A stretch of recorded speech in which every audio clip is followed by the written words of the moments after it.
Today on Beyond the Lair, we're happy to have Angie Brown. Angie Brown is partner and advisory leader at Grant Thornton. We talked to Angie today about authentic relationship building and moments that matter.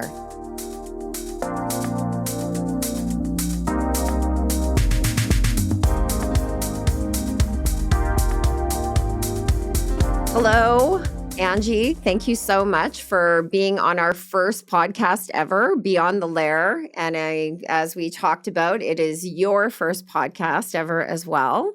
So the premise of this program, my name is Gina Jackson Montgomery. I'm a proud member of the Seashell Nation, located out here on the West Coast. I'll let my co-host, Dean Montgomery, introduce himself. So I'm Dean, and we're married. We have 4 beautiful boys.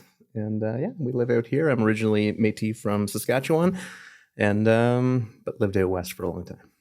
And the premise of this show is Beyond the Lair. So we have a TV show called The Bears Lair, and Grant Thornton is a very big sponsor and lead sponsor and supporter of initiatives for entrepreneurism and youth camps and so much more.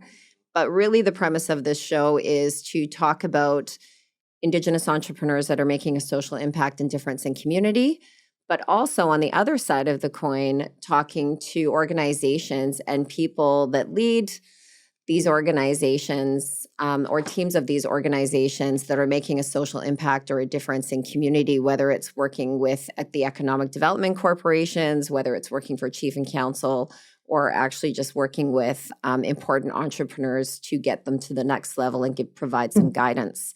So it is our pleasure for our first podcast ever to introduce Angie Brown from Grant Thornton. So please, Angie, let's have an introduction from you, and we will get on with our amazing conversation today. Thanks so much, Gina and Dean. I'm so excited to be here. As you mentioned, this is my first podcast, but certainly not my first time working with the Bears Lair team. So I appreciate the opportunity to continue the conversation.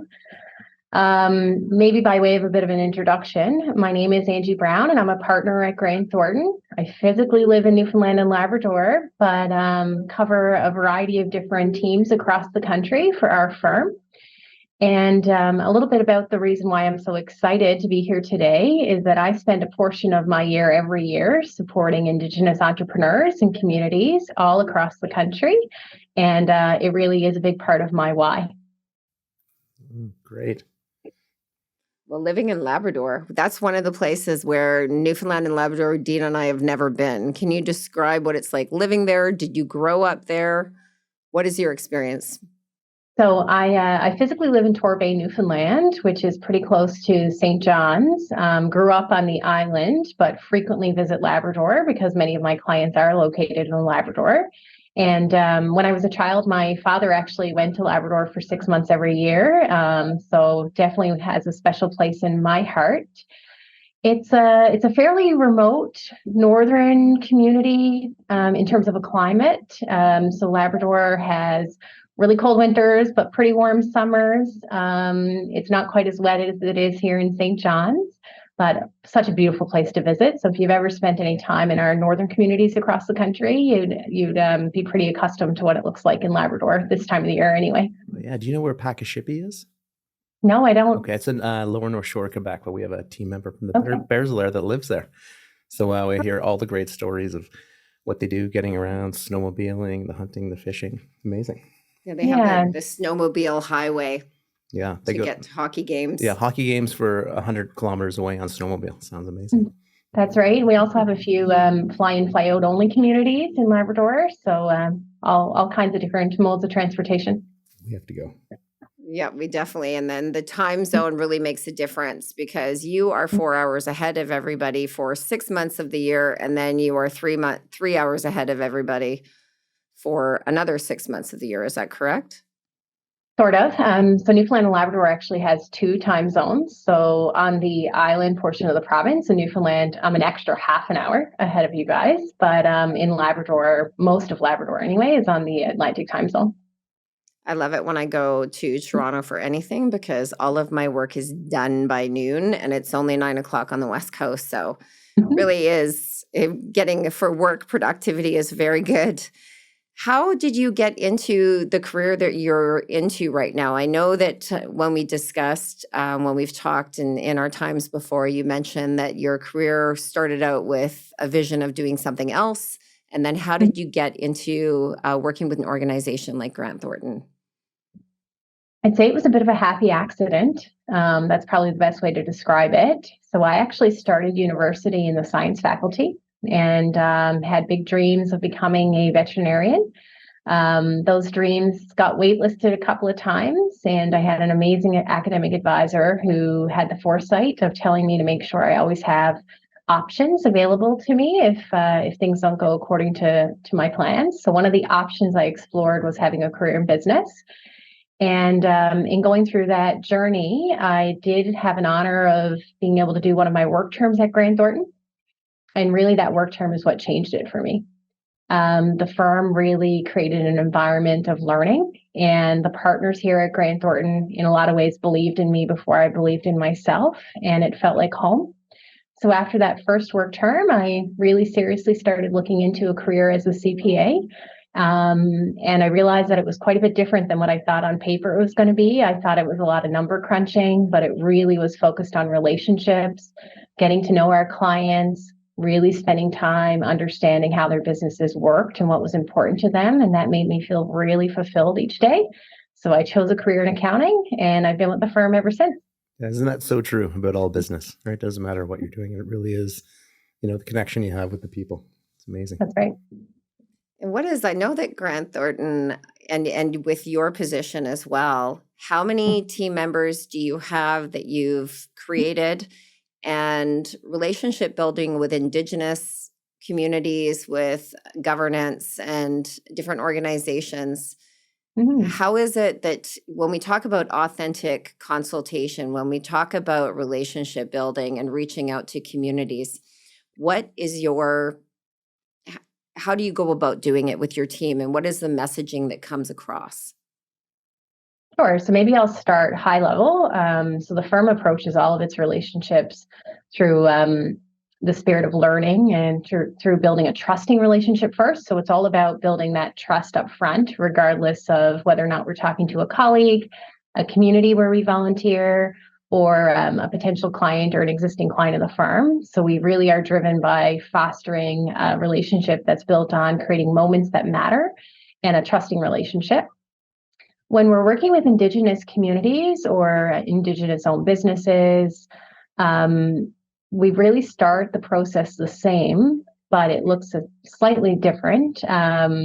So we start by getting to know the client. So you won't find us with a list of services that we're trying to sell somebody. Your first couple of interactions with Grant Thornton are going to be get to know you conversations. We want to tell you a little bit about us. We want to tell you a little bit about our colleagues and how we give back to our communities. And we want to hear a little bit more about you. So it's more important to us that we're a fit for a long-term lasting relationship. And oftentimes it'll take us a little while to get to know each other to determine if that's a good fit. And then once we've built the foundation of a trusting relationship, we start talking a little bit more about the different ways that we might be able to help you. But we invest a lot of time up front in really understanding what's important to you so that we can make it important to us as well. Excellent. And what kind of services would you work with Chief and Counsel or an economic development corporation? I know that when we spoke, you talked about your experience with Indigenous communities, that they're always thinking about the next generation. So maybe can you explain that a little bit more? Of course. So Grant Thornton's team would have sort of three focus areas. We would have assurance, which means audit or review engagements, year-end type work. Tax and advisory. I'm in the advisory service line, which means I do a lot of the different and creative and fun things within the accounting world. So I'll just focus a little bit on what I'm doing right now, and there are probably a couple of really good examples. So right now I'm helping an economic development corporation that's Indigenous owned look at a couple of different investment opportunities. So I'm helping them consider acquiring a business. And the way that they evaluate that opportunity is quite a bit different than one of my other commercial clients. They're really focused on how it aligns with their community's pillars of values and their important focus areas. So is the company sustainable? do they respect the culture and beliefs of the members within their communities? Their investment evaluation framework is quite a bit different, and I've been helping them build that framework and really evaluate each opportunity that comes to them. I'm also working with a community out in Western Canada. They're working through their treaty process, so I'm assisting them in helping to set up the governance process to make sure that those funds are distributed well to all of their members, but are also invested well and have a framework to make sure that they're going to continue to support the community for many, many generations to come. Nice. Go ahead. How did you learn to work with communities? Was it like through relationships that you had in the past, or was it through Grant Thornton? I know they have great programs. It was through Grant Thornton. So I started working with one community, and that community really was just a regular client of Grant Thornton, an existing client of Grant Thornton that got year-end services. And we started talking a little bit more about different things that were important to them and explored a couple of projects. And what you'll find in this space is there's a lot of word of mouth. So if you do good work for one community, they share that experience with other communities. And so I started getting some reach outs from those other communities. And many of our colleagues across Grant Thornton would also have relationships. And at Grant Thornton, we're really more like a family. So if you call one of my friends in Vancouver, they know how to find me, and they'll bring us into the conversation, and we'll collaborate.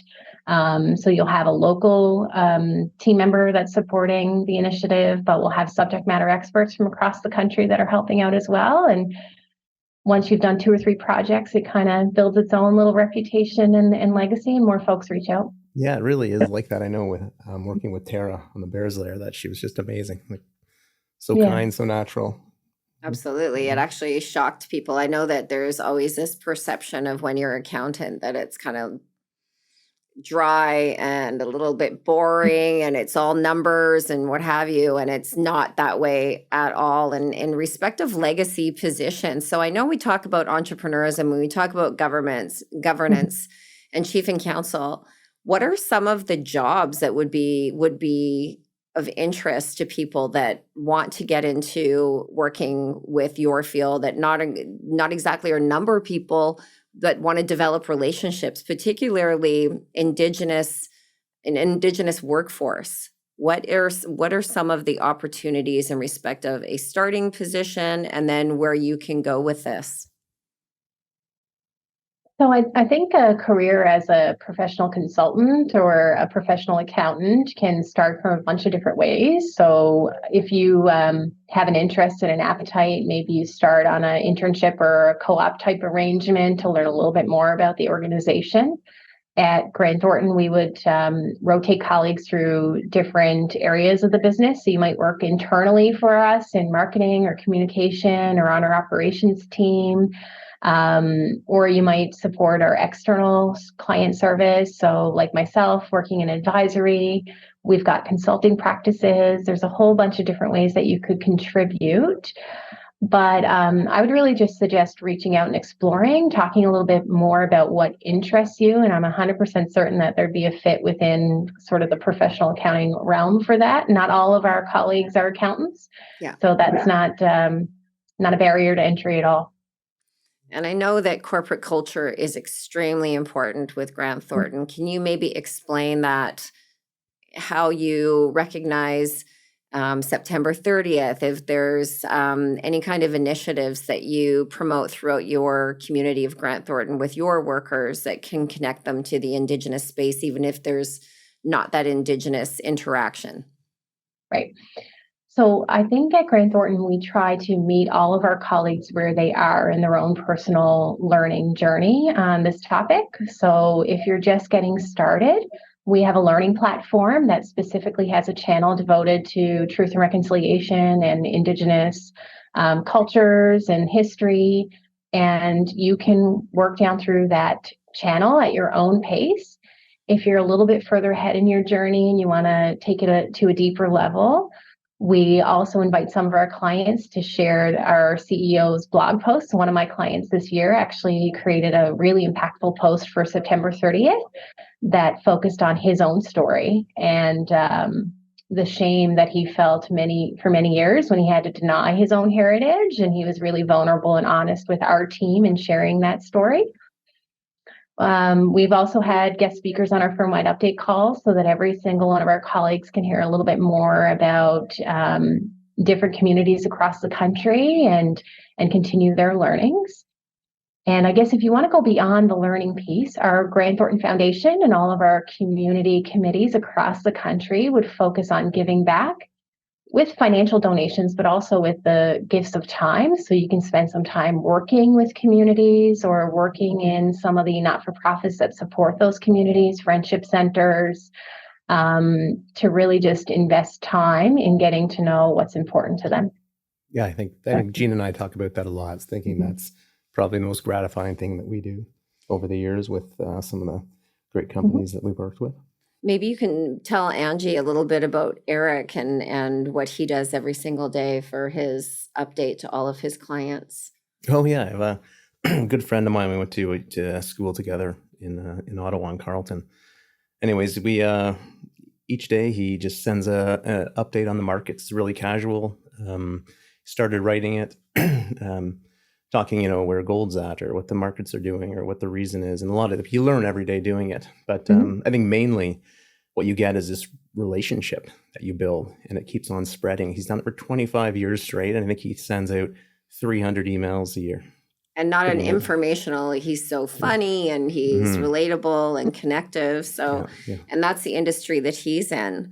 And I know you going out, you had a few stories that really connected you to community and some experiences where community connected with you and vice versa, and how you really benefited from each other's teachings and learning and connection and relationship building. And maybe you can share some of that with us, because really when you go in, it's not just a finance perspective or doing an audit or creating some systems. It's really connecting, as you said, with the community. And I know that you shared some stories that really impacted you.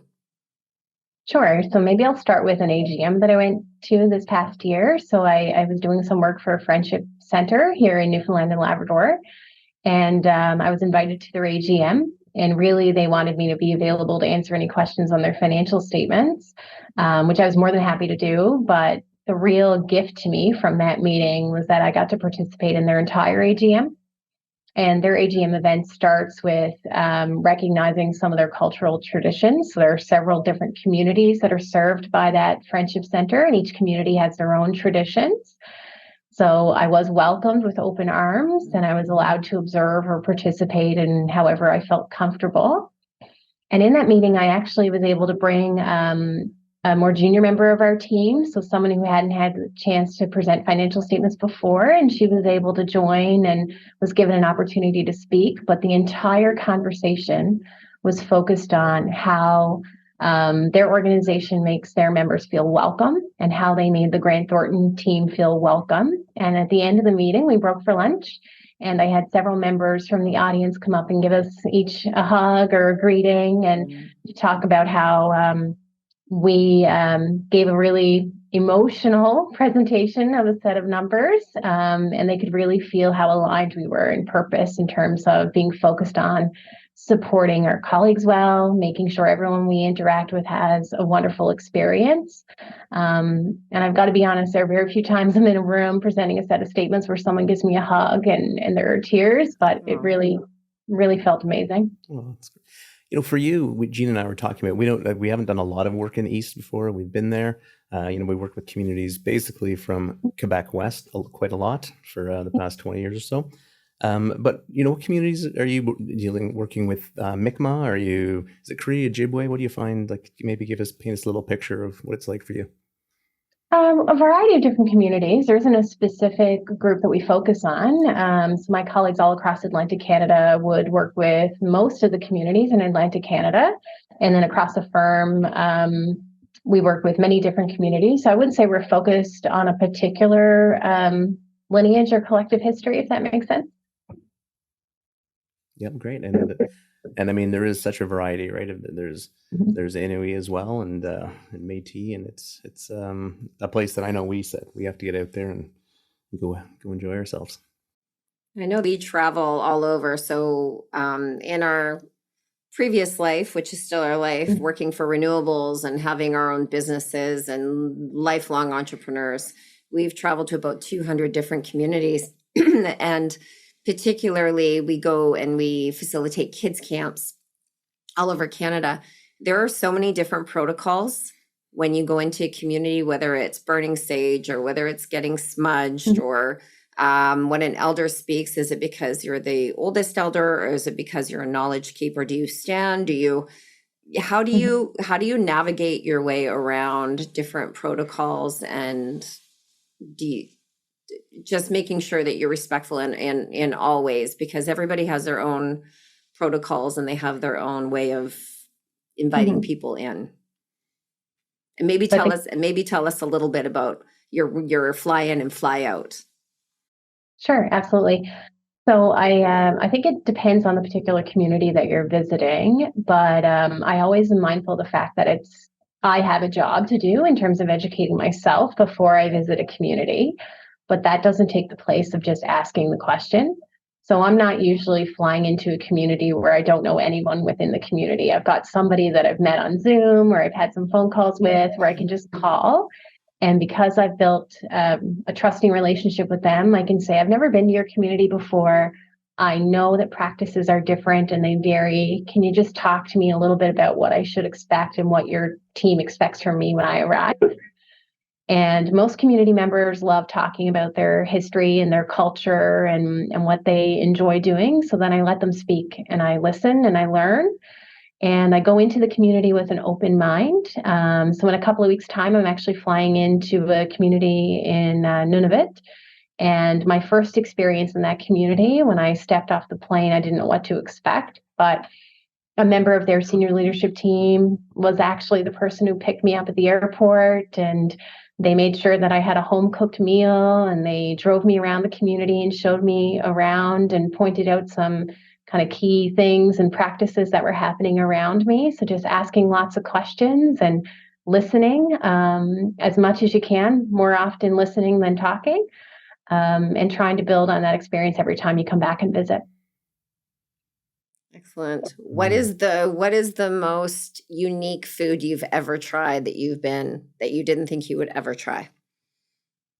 Oh, I actually had an amazing Arctic char dip in Nunavut last year that I wasn't sure was going to be my favorite delicacy, but it was amazing. And I actually tried to bring home a little container to my family when I came home from that community, but it was excellent. Amazing. What is yours? I think ooligan oil. Yeah. Ooligan oil? Bear grease. Bear grease. Yum. Yeah. In St. Teresa Point, we went for with an organization called Live Different, and they help with prevention of just mental wellness for youth, and they had something called Click, and it's basically spam, but Yep. I used to have spam fried with eggs. I love spam. Back then, everybody loves spam. Hawaii loves spam. That's amazing. I know that your life was impacted by somebody that took you under their wing in respect of a business advisor and a mentor. How important is it for you to carry on that? And who are your mentors? I think I have so many mentors and they change over time depending on what my needs are at the particular time. But I definitely have a huge team of supporters here at the firm, both current team members and past team members. And I'll tell you a little bit about how those mentors have made me feel over the years. So back when I was a work-term student at Grant Thornton, I had two partners in particular that I worked with quite a bit. And the way I would describe my relationship with them is that they believed in me before I believed in myself.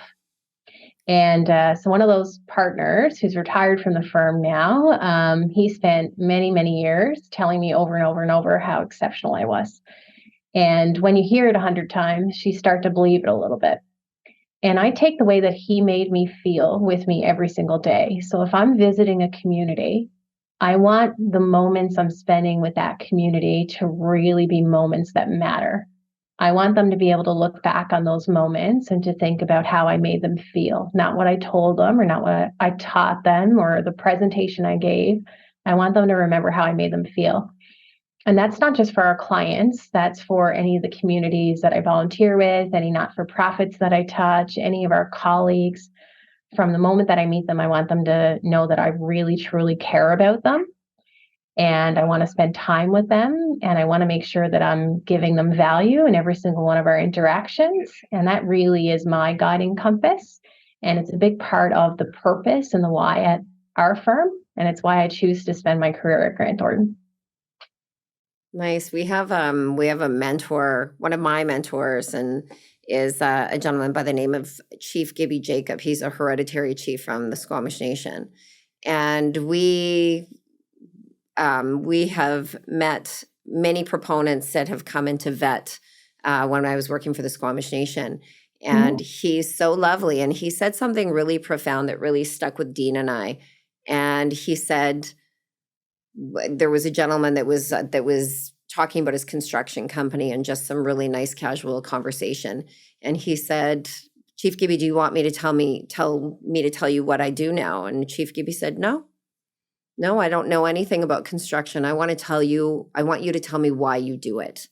Mm-hmm. And it's really interesting and it's very profound because when we were filming the Bears Lair, and we were talking to the entrepreneurs for season 2, the contestants, that was one of the questions, sort of as an icebreaker. Before you tell me what you do, tell me why you do it. And a lot of the entrepreneurs were stuck by that conversation and started to get really emotional. Because sometimes when you get, and as you know, working with entrepreneurs, you get so caught up in you can't see the forest through the trees because you're so embedded on what you're doing and how to do it and what you haven't done and trying to take care of your staff that you forget the core nucleus of why you started things. And we found that there was a lot of emotion brought out by these entrepreneurs when they're really thinking, oh my God, I started this company to provide a solution for a problem that I saw in my community and I'm losing focus of that. Mm-hmm. What is your experience working with entrepreneurs and really trying to get their why out and then your why? And maybe I can just add to that too, is that, and I think because it is so emotional being an entrepreneur is, the vision that Grant Thornton or that you can bring to someone, right? Because the numbers are there as well. Mm-hmm. Yeah, I think it's easy to get distracted by opportunities. So there's going to be more opportunities than you can ever possibly take on.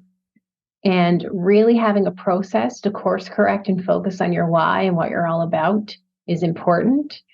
In particular, I find many of our Indigenous clients are overwhelmed with opportunities and, different organizations that want them to speak or participate in their own truth and reconciliation journeys.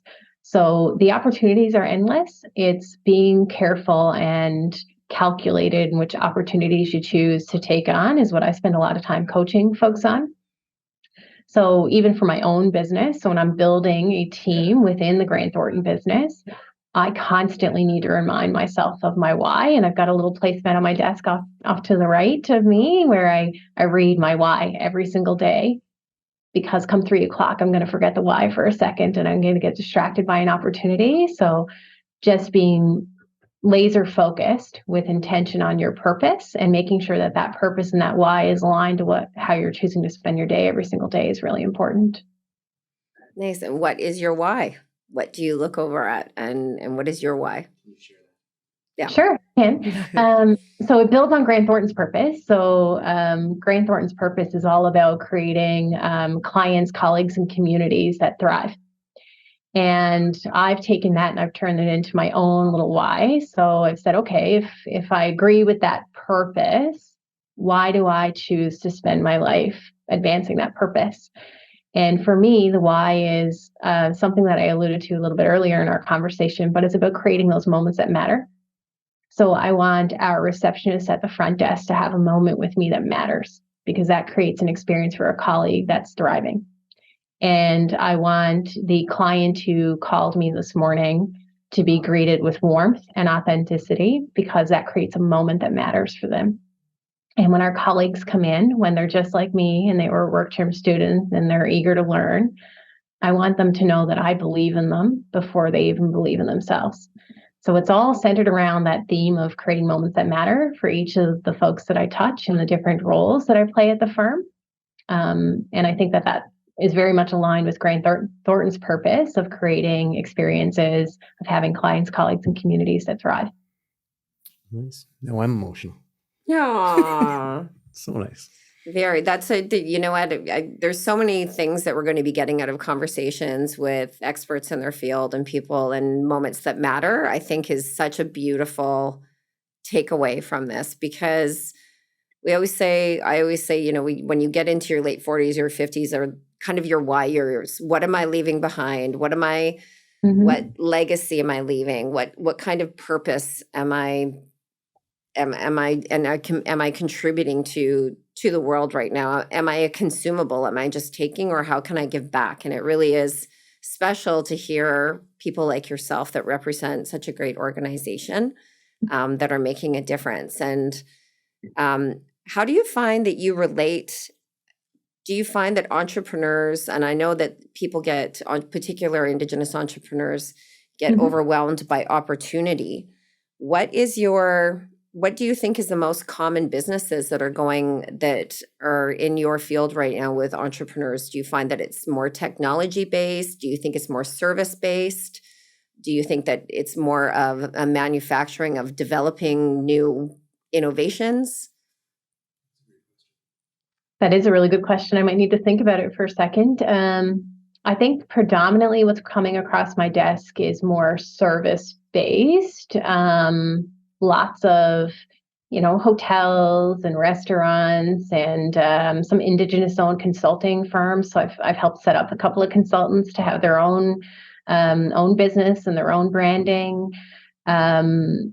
A lot of construction companies investing in companies that are investing in green energy, so hydrogen development projects or different green energy solutions. I think the opportunities vary across the country. So my perspective might be a little bit skewed because I live in Atlantic Canada, but that's predominantly what's been coming across my desk, and the opportunities are coming to our client base. Are you, always an issue with, all Indigenous people, First Nations, because of the Indian Act, because of so many reasons, because of the reserve system, is accessing capital. So are you helping people access capital, or are you finding that it's easier for, Indigenous people to access it now? So I think it depends on which community you're from. So if you are a recognized First Nation, you have some options that are different than some other Indigenous owned businesses and how they in particular define themselves as being Indigenous. So it varies. In some ways, it's a little bit easier to raise the capital and maybe a little bit more affordable because you can access non-repayable grants, and there are specific financial institutions that have been established to support some Indigenous entrepreneurs. In other ways, I find it more difficult. So some of the communities have a little bit more difficulty raising third-party investment. So you might not have any difficulty raising a loan, for example, or leveraging some funds that the community have held in trust to bring together an opportunity, but getting that third piece from a private investor might be a little bit more challenging. So I think it varies depending on the opportunity, but there's always a path forward. You just might need to be a little bit more creative about how you're doing it. Yeah, that's what Grant Thornton does, right? Mm-hmm. And I think the power of Indigenous success is setting yourself up for success in respect of being realistic with numbers, knowing that if you're on reserve, we've helped in our lifetime about 800 entrepreneurs get access to funds to expand their own businesses that already exist, and just getting that financial literacy that's needed. If you want to apply for grants, your relationship with credit, with having it, with repairing it, with maintaining it, having your books done, because a lot of entrepreneurs have a misconception that they don't have to keep track of their accounting or anything like that because they live on reserve, so they don't have to pay taxes. And I think that's a big misconception too. If you leave the reserve, then you have to pay tax on where the operation goes. How can they learn more? How can entrepreneurs learn more information about what's taxable, what's not taxable, and the importance of bookkeeping? And at what point in your business, in a small business, do you need to get outside help to start taking care of your books and your business? So I think that's a great question. I would say you should start taking care of your records right from the beginning. So even if you're not taxable, if you're ever looking towards an exit strategy, that means you might want to sell your business, or you might want to pass it along to the next generation. You'll need to have a certain amount of corporate records to be able to do that well and to manage the risk around doing that. And there are a lot of funding programs available where you can get some digital tools set up. So you can get apps established to help you automate some of your bookkeeping. And those tools are pretty user-friendly. You don't need to have a background in accounting to be able to use them. It's just investing a little bit of time in learning how to use the systems up front. And then I would start small. So there are lots of organizations that will give you free consults. There's lots of ways that you could have sort of an accountant for hire that sits down and goes through the reports with you and helps you understand what they mean, what they're telling you, what the story is behind those numbers. But let's not forget that that's history. All your financial reports are telling you what happened last year, last month, last week. And a big piece that I find a lot of entrepreneurs miss is what they need to get where they want to go. So what cash flows do they need for the next year? If they want to export products, what kind of a capital investment will they need to do that? And being really realistic about what they need to accomplish their vision. Oftentimes, I find that entrepreneurs are asking for what they think somebody will give them and not actually asking for what they need. So if you need 9 months of runway, ask for 9 months of runway. Don't ask for 3. And then when you run out of cash, come back looking for more. It's much better if you're well organized and thinking ahead so that you can ask for what you actually need to accomplish that next initiative. Nice. So what's the first step for an entrepreneur? Is it pick up the phone and call someone, send an email? What do you think? So I think it depends on where you are in your journey. So if you're just thinking about becoming an entrepreneur, so you haven't started a business and you're doing some education, you can always pick up the phone or go on Grant Thornton's website and send us an email and let us know that you'd like to have a consultation. We would be more than happy to do that. If you've started a business and you're partway through the record keeping, but you're not quite sure where to go or how you could do it even better, there's lots of ways that we could work with you and whoever your internal team is to help with some education. Grant Thornton is a learning organization. We teach folks how to become accountants every single day. So no problem to teach somebody on your team what it is that they need to know. If you're working with a cloud-based platform like QuickBooks or Xero, there's lots of great free training through those tools that you could do as a starting point. And then once you're ready to start implementing those skills, you could meet with somebody and go down through to make sure that you're implementing the systems properly. So there's a bunch of different ways you can tackle it, but it really is just asking for help.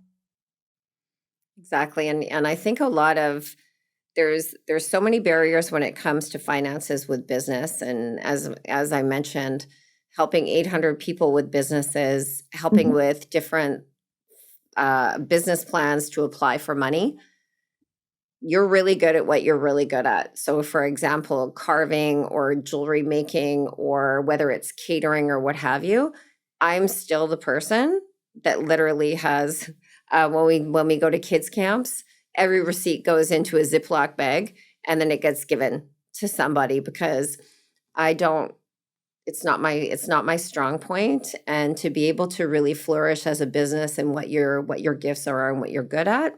So really finding the who to accomplish that. So what kind of services, what initial services, if I was to right now, I need an accountant.